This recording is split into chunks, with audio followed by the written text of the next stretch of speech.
This is DIY Cyber Guy with David W. Schrofer. Every week, he will show you how cybersecurity can be as easy as locking up your house at night.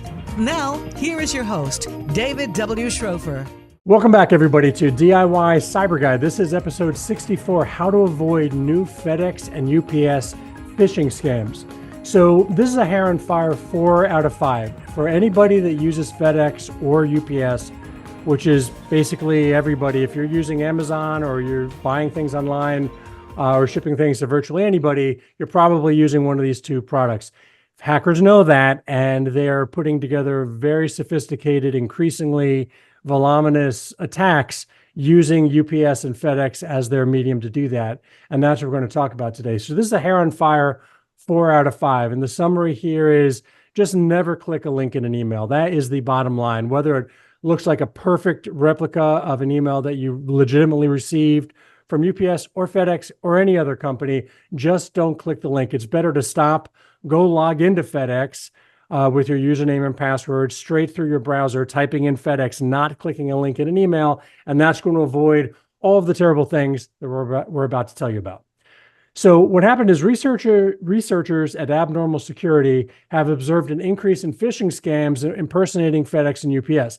These scams are becoming more sophisticated, and they're featuring convincing emails that closely mimic the legitimate shipping notifications. So what they're doing is they're receiving legitimate shipping notifications. They copy the formatting to a T, the font size, the font type, the logo placement, the content, everything, and they're making it look like a legitimate email. The scammers are aiming to steal personal data and payment information by tricking recipients into clicking the links in the emails and then harvesting that data from them through the internet or through forms they have you fill out or payments they have you pretend to make.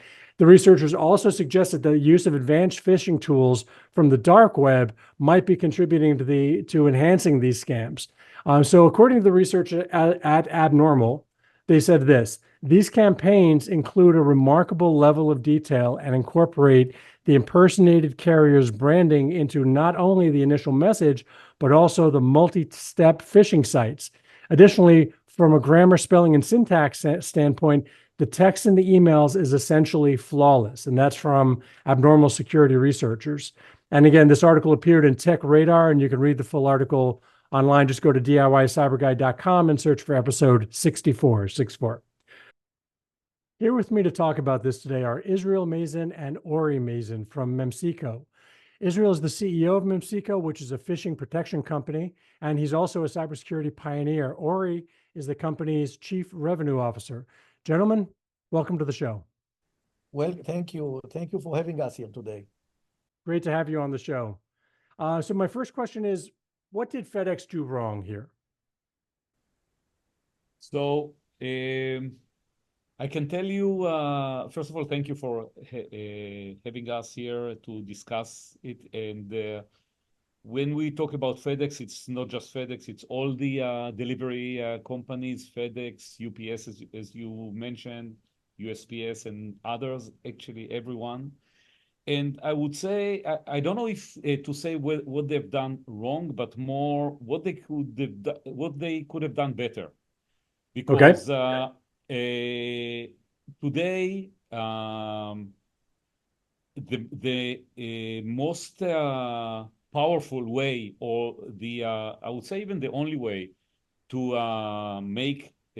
help people, help your customers, your people, not to fall into these traps is education. To educate them, as you just started and said, don't click on any link that you see. Usually don't click on any link unless. When there is the unless, it means that it's open for interpretation. It also is open to people to fall into the trap. And you cannot rely on everyone to be educated. Even if you are doing the best education in the world, at the end of the day, this method of educating and keep pitching on not clicking any link, it's good to an extent. It should be done. It's very important. It should be done. But at the end of the day, you rely on the individual to listen, especially when they are under pressure. And we know that Right. all of these scammers, all of these phishing campaigns, they become more and more sophisticated, and they know how to either make you scared or tempt you Or to tempt you. press these links, to click on these links, and once you've clicked on these links, that's it. You are at the mercy of the bad actors. Because they've So downloaded malware, or they've managed to get you to give them more information on the form that comes up. You know, I'm sorry, there's a problem with this package. We'll just need your credit card for, you know, a $3 charge or something like that. Now they've got your credit card and they can do whatever they want for $3 or anything else. Exactly. And even more, they will say that this package is waiting for a few days now, and if you do not do it in the next few hours or until a certain time, they will return it. Right. So this is something, by the way, there is also these bad actors do not, they rely on the, the mass mailing that they are doing. So there is always the statistics that a certain percentage of the audience that will receive these emails will have packages that are waiting. So it makes it very reliable when you are as a recipient of the email, see a message that said there is a package for you, and you say, yeah, of course it's legitimate, because how would they know that I am waiting for a package? Exactly. So, And that's the very definition of phishing, even though the word is spelled PHISH. In this context, it really is the same as baiting a hook, throwing it into the ocean, not knowing who you're going to nibble, but you're assuming that there's somebody down there, there's a fish down there that wants to eat. And, you know, sorry, but not to, make any kind of equivalency between UPS customers and fish, but that's exactly right. You send out enough emails, you're bound to hit somebody who is in fact expecting a UPS package, or orders so much from Amazon that UPS comes to their door so frequently that they assume that the email is legitimate. exactly. So there are employees and there are customers. Employees can be trained. Employees can be, disciplined. Employees can be motivated through various ways to make sure that they follow rules, like never ever click a link, even though it looks familiar and it looks like something that pertains to you. But customers is a different ballpark. So, from a training perspective, because that's the crux of the idea here. From a training perspective, how would FedEx and UPS go about training a customer not to click a link? This is the main problem. So if we are saying what they've done wrong, is actually relying on the training to be good enough and effective enough in order to make these their customers not clicking on the link. So relying at the end, they actually rely on the customer to act correctly. And this is what they could have done better, because they shouldn't rely on the customer. They should provide something they should have something that will be like customer proof, that will not rely on a customer and still will help the customer to protect themselves. Rely on education, and it's not like, as you said, employees, that you can force them, you can train them, and all the procedures in the organization. Here you can have millions or dozens of millions or hundreds of millions, if you're Sure. talking with these large companies. So it's almost, they need to do the training, it's important, but it's catch very small percentage of them that they really pay attention to it. It's such a small percentage of the customers who pay attention to the training that it's not worth doing the training.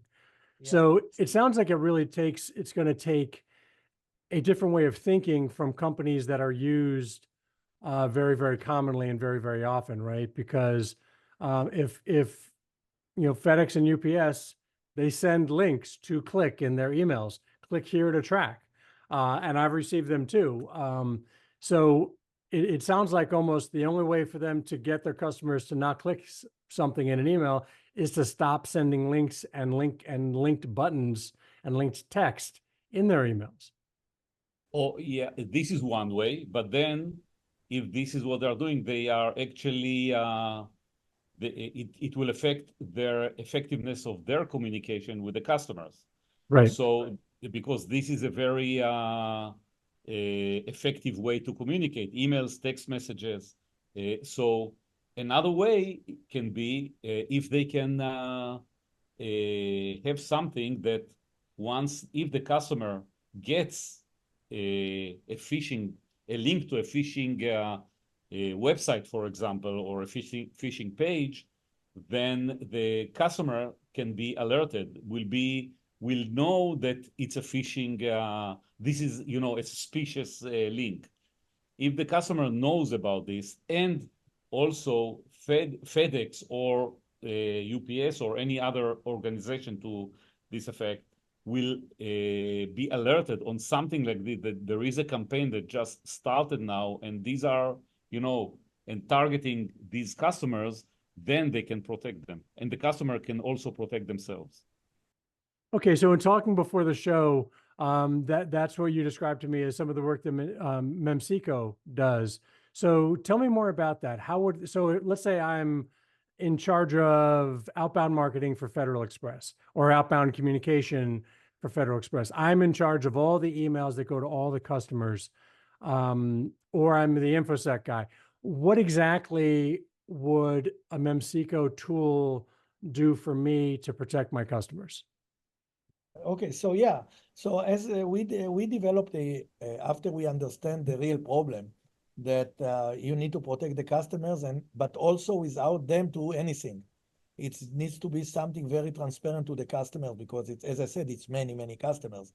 So we developed a unique solution, a revolutionary solution that used AI-based algorithm, and actually it's to protect the organization and the customers. What's happened? When a link like this of FedEx or another customers that will install our product will use the product, and their customers now access to a fake link, we catch it and we know that it's a fake link, and then a fake site, and then we alert to the organizations with all the details. Who are the users that the hacker tried to scam? When it happened, what is the link and the sites, and a lot of data about the devices of the hacker and where it's coming from. But also we have way to protect also the user, the customer of FedEx, or by a few ways. One, sending him red alert. Be careful, it's a scam, don't enter. Now, even he will bypass it and not pay attention to it. So we will stop the devices, we'll give him until he changes password or cancel his credit card. We'll stop him from entering from new devices or any other device that are not authorized device of this user. We also do something very unique that we scramble the credentials or credit cards or whatever that the hacker tried to get, and mark them. So when he tried to use them, we know that it's a fake credentials or credit cards or whatever. So there are many ways that we can protect the customers that even he didn't pay attention to the alerts or to what we notify him, still that he will be protected. But very important that the organization like FedEx know who are the customer that got scammed, and then he can do a lot of things about it. Sure. So this is the main advantage to use the technology that we developed, and we already have many customers that protecting themselves with this technology. Okay, fascinating. So based on your experience, how widespread of a problem is this? We're talking about two shipping companies, but obviously shipping companies are not the only companies that send email or even put up fake websites. So how would you describe the breadth of this type of problem? So this is huge. I think it's one of the most prevalent problems today, and it increasing every day. It's increasing year over year. multiply itself year Hmm. over year.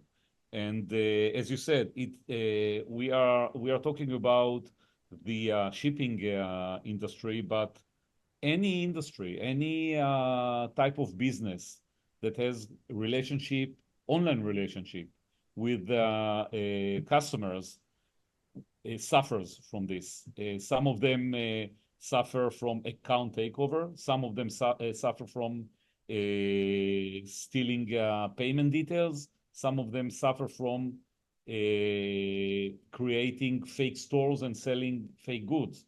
So, but all of them suffer from these types of scams, of fraud. And now with all the AI that is getting also not just to the solutions, but also to the attacks, to the fraud, it becomes more and more difficult to detect it, more and more difficult to to protect against these types of attacks, and also it become easier to create such attacks. Any kid today can. There are today, phishing kits that you can use in order to create these attacks. There are phishing as a service that you can use, to create such scams. Yeah, the phishing as a service kills me because if all you have to do is have no moral compass and there's a whole service industry ready to help you Yeah, commit Yeah, crimes. exactly.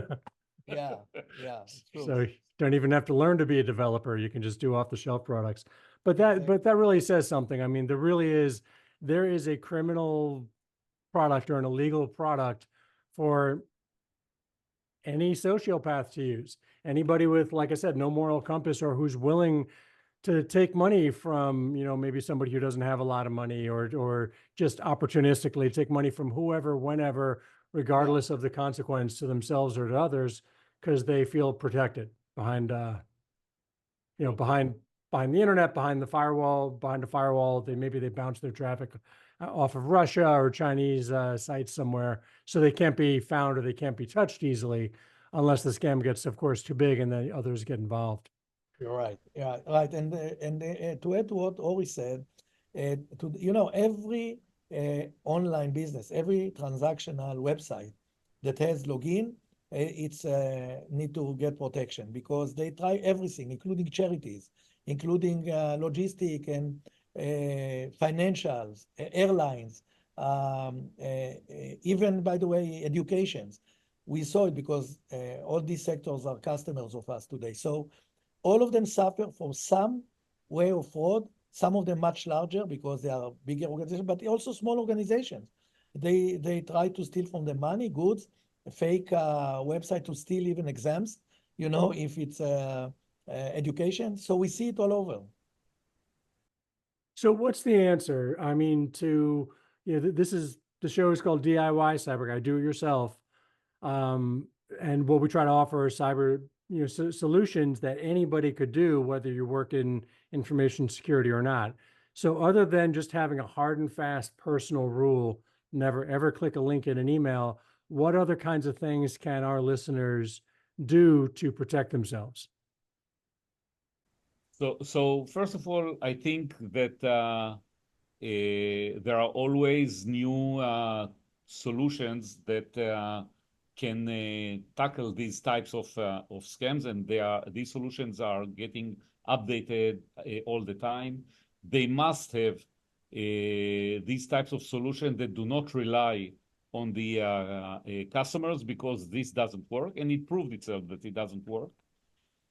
So they need to have solutions that will be very easy to deploy, because otherwise, if it becomes a very long project, then it will be almost impossible to roll it out, and that the customer doesn't need to do anything. If you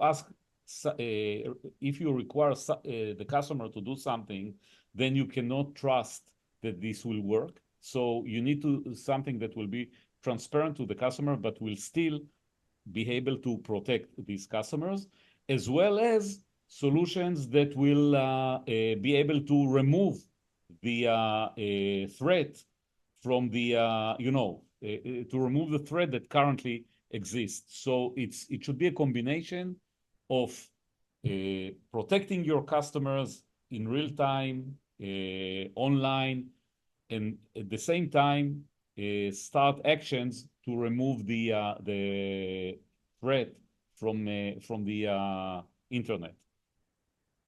Perfect. Okay. Okay. Well, gentlemen, this has been a great conversation. I really appreciate you coming on the show. Israel and Ori, how can people find out more about what you do? So they can, of course, access our website. It's memcyco.com, memcyco.com.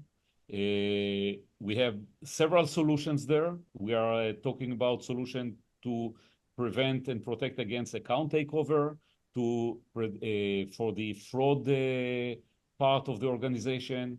We have solutions that help the security side of the organizations.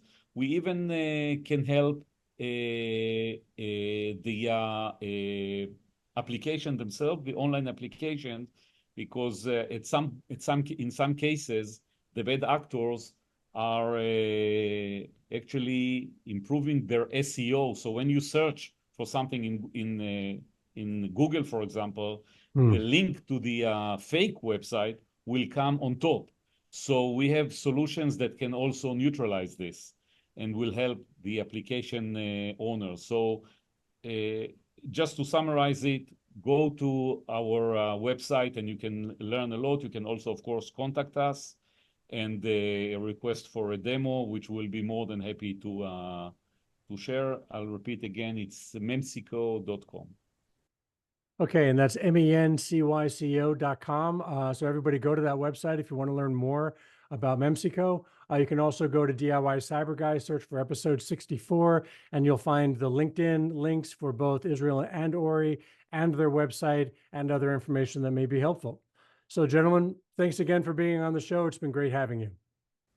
Thank you. Thank you for having us. Really very interesting and important discussion.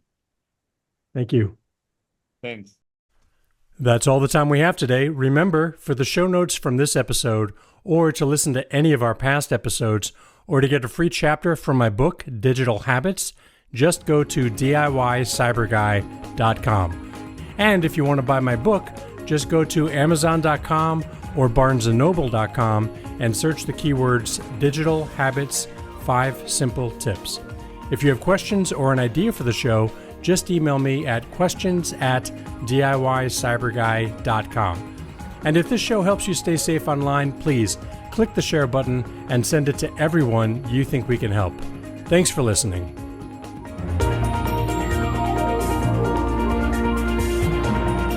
Thank you for listening to DIY Cyber Guy. The information, opinions, and recommendations presented in this broadcast are for general information only, and we have not knowingly divulged any information that would conflict with any of our non-disclosure or confidentiality agreements. Enjoy the internet safely.